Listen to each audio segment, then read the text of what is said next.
Welcome, everybody, to Cup with Gup, PGA deep dive and final thoughts for the 3M Open. A very, very unique week. Looking forward to get into it this week. Should be an interesting tournament. It should be interesting to see how final ownership, stuff like that, all shakes out. One thing I've talked about before, they can't all be that high owned in many weeks. It's one of the things that tweaking down that ownership and getting it where it's easy to say everybody's going to be high owned and put them up there with big percentages, but mathematically it all has to work out as well where you can fit.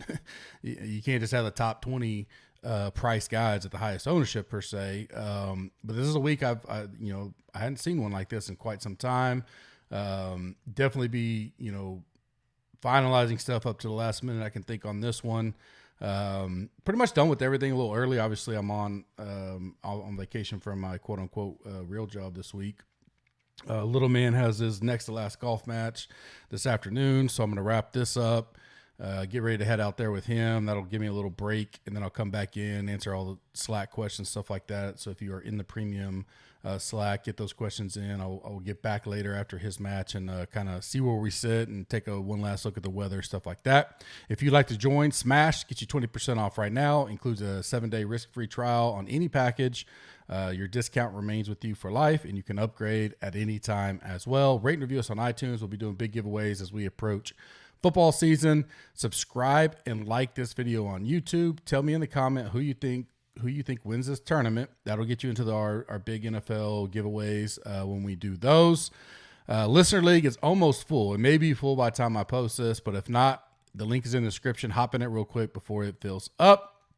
Final thoughts for me on the week. Whether I could see potentially a little bit of AM PM, but I'm not there yet. I want to wait for a little more update.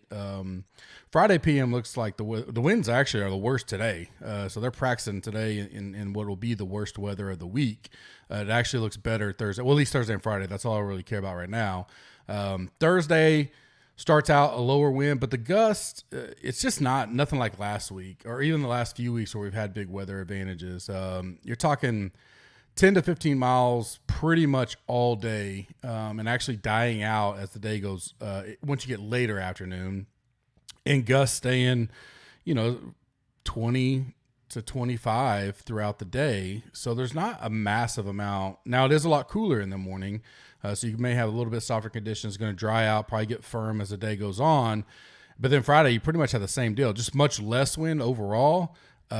Midday Friday right now looks like the winds will pick up for about a 3 to 4 hour span. That's kind of what I'm monitoring, because Friday afternoon, like right now from 2 o'clock on, the winds really die down, 6, 8, 6, 2, 2, 3 miles per hour, with much less gust, but it'll be firm and fast and hot, really hot for Minnesota. I say hot. I'd take 90, 91 right now all day. Yesterday we were at 114 or something. Today like 106. So balancing all that out, there's just not enough there for me to go. I may use it as a tiebreaker right now. If we see a clear where maybe the winds look to be really down tomorrow morning when we get an update, and it continues with that PM looking really down, maybe I start getting a little more excited about something like that. We may do some late night heat maps in early evening if need be. But right now, I just don't see enough for me to pull the trigger on going one way or the other. Round one, I do lean in the morning a little bit. So if you're doing showdown or maybe first round leader stuff, you could go that route. Trending to be the highest owned. Probably no surprise here. Finau, Riley, Cam Davis got her up, Sevenson. But there's going to be, I hadn't finalized ownership, but 7 guys over 20%. Haven't had that in a while. It'll be interesting because we always have this. We thought they were going to be high home, but everybody thought they were going to go that way, so they pivoted off, and that guy winds up being lower. One I could see is Goddard up. I probably have him lower than the industry. I think Goddard up and Nick Hardy will be a lot closer in ownership than probably what some do, because you're at that $100 pivot right there.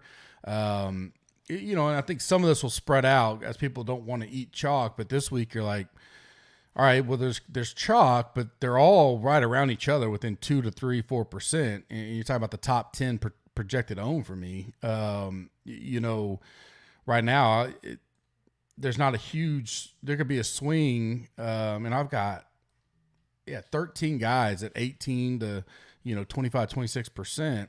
Those could all move around 2 or 3%, and it wouldn't shock me. So unless you draw the sand and line in the sand and just avoid most of that, maybe like the top 13, 14 own period, no matter what, and just build from there, which you could do. I wouldn't. This would be probably a good week to do that. You're kind of splitting hairs and just going to look at, all right, which ownership guys, which chalk guys do I want to eat, and which do I want to fade? Sleepers, low own for me. I like Kazire still. He's not getting a lot of buzz. Has a good history here. Been on him all week. Nothing's really changed there. He's going to be, that 3 or 4% type deal. Lebiota, I talked about him on Monday. I think I said he had COVID, but if I remember right, this might have been, he withdrew after he shot 4 or 6 under, coming off 2 years prior. He's T34, T26. So he likes this place. I want to think something happened to his dad or family or something. That's why he had to leave. I don't remember if it was COVID or not. Anyways, he was playing well last year, and he's just not getting a lot of buzz. I bet he's 5% or less at $6,900. A guy that's played well here. Stat wise, he ranks out extremely well for me. I like him a lot. Danny Lee, more of a MME play with Danny Lee. He can get hot. He can get rolling. He's got a 26th hair and a missed cut, which is kind of like him. He's a boomer bust play. But again, low own, 2-3%. Sam Ryder, I thought would get more buzz this week. I've heard him a few times, but I don't think he'll be higher than 3 or 4%. 34th here, 25th here. Did have a missed cut in between that. It's coming off 2 made cuts. JD's at the John Deere and the Travelers. Again, probably an MME play there, but he's definitely worth it. Guys that have moved up for me, Matsu. As long as don't feel like a withdrawal or anything like that. It's kind of a coin flip between him and Sungjae. I think they'll both be lower owned, but no one up in that 9-10K range. There's only 7 of them. They're all going to garner ownership because there's only 7 of them. And same with the AK. They're all garnishing ownership because 2 of the AK guys that I think would have been fairly popular, CH3 and Hubbard, are out. So now you only have 8 there. So you only have 15 guys 8,000 or higher. So they are going to be owned for those reasons. All of them for that matter, probably, I think I have 1 guy out of those guys under 10% right now. So, again, back to chalk. So we're not going to have many spots where we're normally talking about, you can fade chalk and go get this pretty good play at 4%, 6%. Not up top, you're just not going to see it. You got some guys there at 8, 10, 11, 14 type percent, but most of them are all going to be 15% or higher. So again, unless you fade majority of it and just drop down, but now you're fading all the highest price, best odds, win equity, all that kind of stuff, it gets tricky up there. I do like Poston. I think he's kind of going under the radar. Missed a cut last week, but still played all right. Coming in, before that, he got a win in a second. I think he played here last year at 28th. He final ranking, he's in my top 15. Look at, 8,500. He's still going to be 12, 13, 14%, but a good little, maybe a different pivot there. Kalin Taran, a guy that profiles similar to Champ and Wolf to an extent. He's like Davis and all these other guys. He's just not as known. A boomer bust, he can miss a cut in a hurry, but a 6 at John Deere Classic, $7,000. I like Goddard up a lot, but this guy's $900 cheaper, and is going to be a 1/6 of the ownership. I don't mind those kind of guys as leverage plays. Fades for me. So right now, the guys that I think I'll be lighter on are complete fade probably. I do think this week isn't a week to go, well, I'm going to be light on this guy and that guy. I think it's, you draw your line in the sand and go, I'm on these guys and I'm completely fading these guys, because you're just going to lose. I see the 2 things I see most of where people make mistakes. They either spread themselves too far out here, or they don't go all in or fade or all in on the guys they like. They try to get too cute with it. The guys you like, just get on them, and you're going to have to make some fades that aren't going to be comfortable.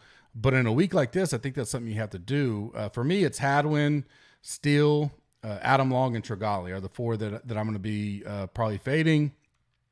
Guys I'm staying strong on so far, McNeely, Cam Davis, and got her up.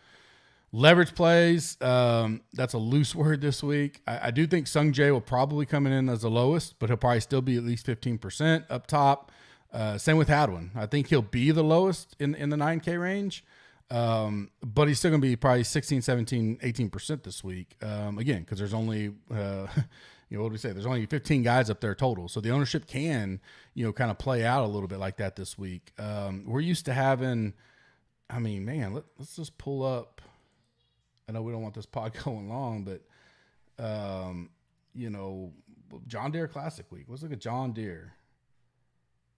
Golf ranking, John Deere. We had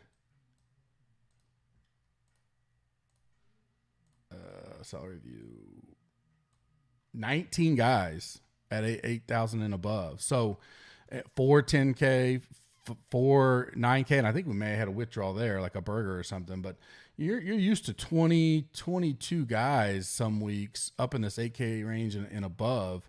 That other week there's 38 7K. This week there's 42, and then we got almost 100 in the 6K range this week. 98 right now. So very unique week in that sense. So you're not getting much leverage there. Now in the 8K range, I do think you'll have a few. I think Reevy, Party Marty Laird, and Poston will be three of the lower that you could lower not only there but overall in this 8K and above, all three ranges. That you could probably get some leverage there if you like any of those three. Definitely interesting week. It'll be fun to be getting Slack tonight and figure out how we're going to finalize all of our thoughts.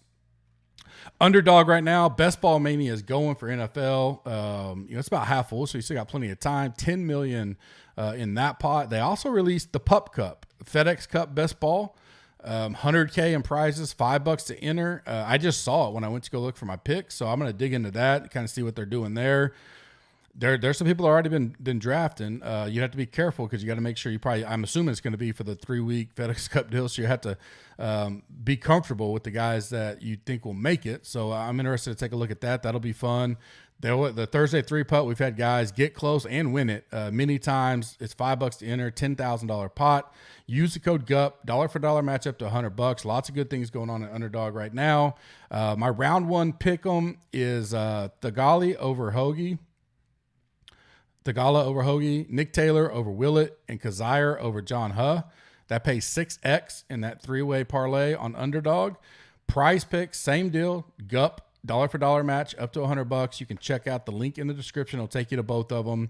My round one plays over there, which I think we are on 2 weeks. We are 9-0-1 the last 2 weeks, if I remember right. I'm going to go Duffner over Merritt, birdie or better. I'm going to go Cam Davis over 4.5, birdie or better. Poston over 4.5, birdie or better.